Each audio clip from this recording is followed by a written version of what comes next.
सुप्रभात बच्चों। हमारा आज का पाठ है आरोह भाग 2 में से, यानी कि कक्षा 12वीं की पुस्तक में से कवितावली, जो कि लिखा है गोस्वामी तुलसीदास जी ने, जिसका आज ये द्वितीय भाग है। इसका प्रथम भाग हम पिछले वीडियो में पढ़ चुके हैं, जिसमें तुलसीदास जी ने तत्कालीन सामाजिक और आर्थिक दुर्व्यवस्था का यथार्थपरक चित्रण किया था। और आज के इस वीडियो में तुलसीदास जी ने तत्कालीन समाज की बेरोजगारी और अकाल की भयावह स्थिति का वर्णन किया है। तो सबसे पहले हम पढ़ते हैं तुलसीदास जी का कवि परिचय। गोस्वामी तुलसीदास जी का जन्म बांदा जिले के राजापुर गांव में 1532 ईस्वी में हुआ। विरक्त होकर, यानी कि अपने घर बार को छोड़कर, ये काशी, चित्रकूट, अयोध्या आदि तीर्थों पर भ्रमण करते रहे और इनका निधन काशी में 1623 ईस्वी में हुआ। इन्होंने रामचरितमानस, कवितावली, रामलला नच्चू, गीतावली, दोहावली, विनय पत्रिका, रामाज्ञा प्रभु, कृष्ण गीतावली, पार्वती मंगल, जानकी मंगल, हनुमान बाहुक, वैराग्य संदीपनी आदि रचनाओं का चित्रण किया। इनमें से रामचरितमानस एक महाकाव्य है।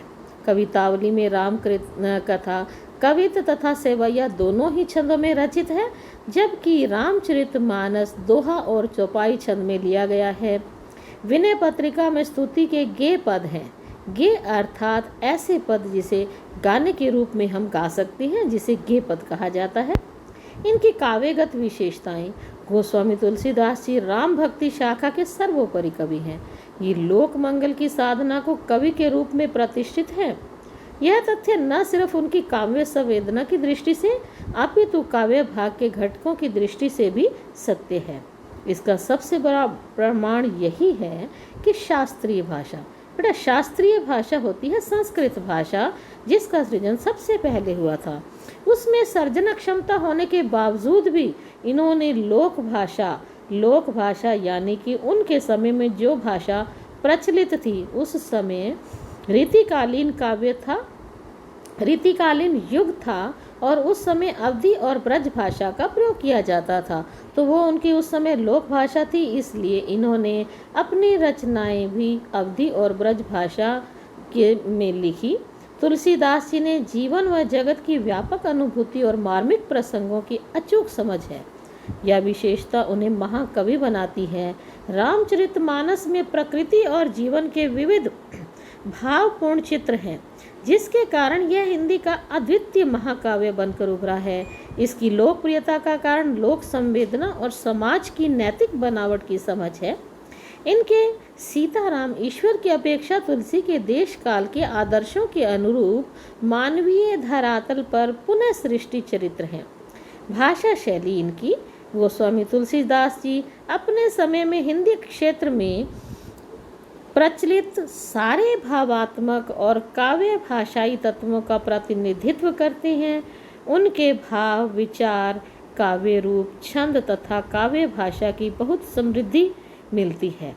ये अवधी तथा ब्रज भाषा की संस्कृति कथाओं में सीताराम और राधा कृष्ण की कथाओं में साधिकार अपनी अभिव्यक्ति का माध्यम बनाते हैं।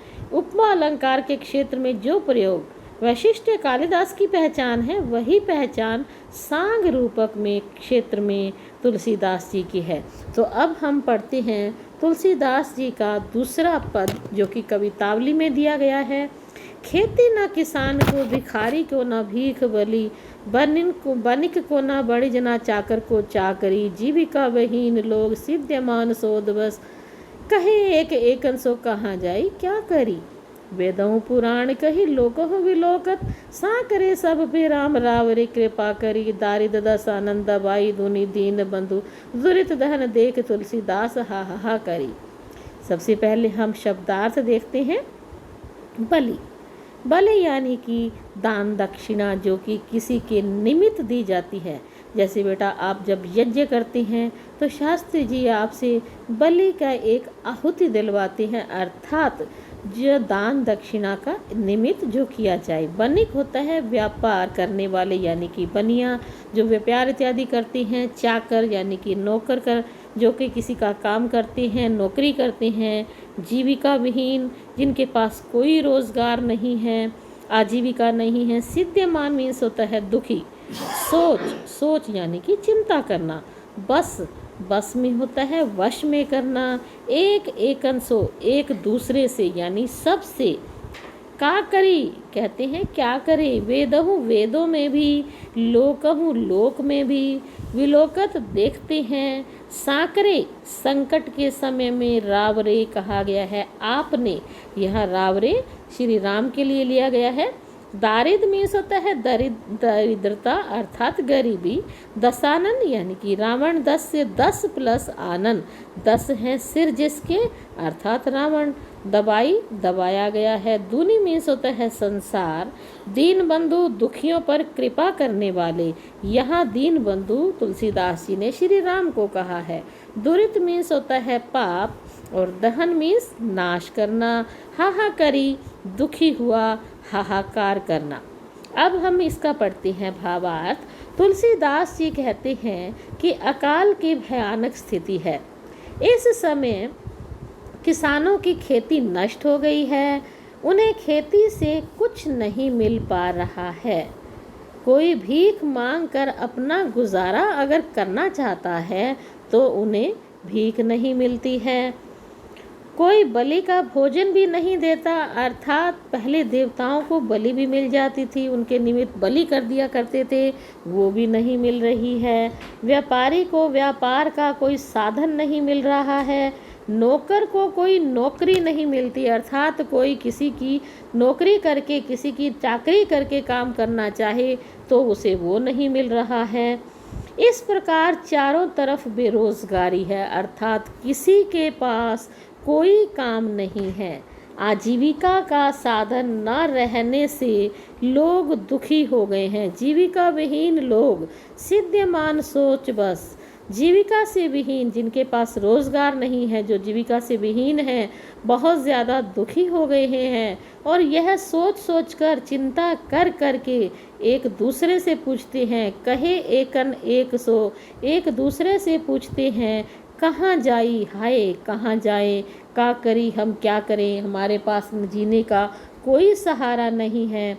वेदों पुराणों में ऐसा कहा गया है। वेदहु पुराण कही लोकहु विलोकत।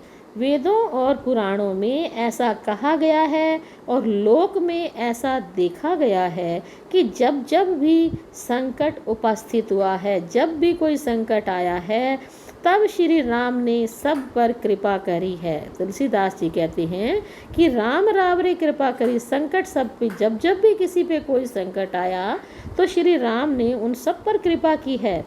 हे दीन बंधु, राम को आह्वान करते हुए पुकारते हुए तुलसीदास जी कहते हैं कि हे दीन बंधु, इस समय दरिद्रता रूपी रावण दारिद्र दशानन रावण को गरीबी का रूप देने के कारण यहाँ पर रूपक अलंकार है। दरिद्रता रूपी रावण ने पूरे संसार को, दुनी मीन्स होता है संसार, पूरे संसार को त्रस्त कर रखा है, अपने आगोश में दबा रखा है गरीबी ने। हे दीन बंधु कृपा करो। अर्थात कहते हैं वो कि सभी पीड़ित हैं और आप तो पापों का नाश करने वाले हैं। दुरित दहन, दहन मीन्स होता है नाश कर देना और दुरित मीन्स होता है पाप। आप पापों का नाश करने वाले हैं। कौन पापों का नाश करने वाले हैं? श्री राम तो पापों का नाश करने वाले हैं। और आइए इन लोगों के पापों का नाश कीजिए। तुलसीदास जी ऐसा चरित्र देखकर लोग हाहाकार करने लगते हैं। अब है इसका काव्य सौंदर्य। इसमें तुलसीदास जी की राम भक्ति प्रकट हुई है। ब्रज भाषा का सुंदर प्रयोग किया गया है। तत्कालीन समाज की बेरोजगारी और अकाल की भयानक स्थिति का चित्रण किया गया है। इसमें कवित छंद है। तत्सम शब्दावली का प्रयोग किया गया है। तत्सम शब्दावली की प्रधानता है। दारिद्र दशानन दुरित दहन में रूपक अलंकार है। इसके पश्चात कवित छंद है, तत्सम शब्दावली की प्रधानता है। दारित दसानन दुरित दहन में रूपक अलंकार का प्रयोग किया गया है। इन पंक्तियों में अनुप्रास अलंकार की छटा भी निराली है। किसान को सिद्ध्यमान सोच का करी, सांकरे सबे राम करी, दारिद दसानन दबाई धुनी, दीन बंधु दुरित दहन। और नाद सौंदर्य के कारण इसमें गेयता का गुण अर्थात तुलसीदास जी के जो भी पद हैं, जो भी चौपाइयाँ हैं, सभी में गेयता का गुण है। सभी को गाने के रूप में गाया जा सकता है। प्रसाद गुण है और माधुर्य गुण भी इसमें पाया जाता है। तो ये था इसका दूसरा भाग। इसका तीसरा भाग हम पढ़ेंगे अगली वीडियो में। धन्यवाद।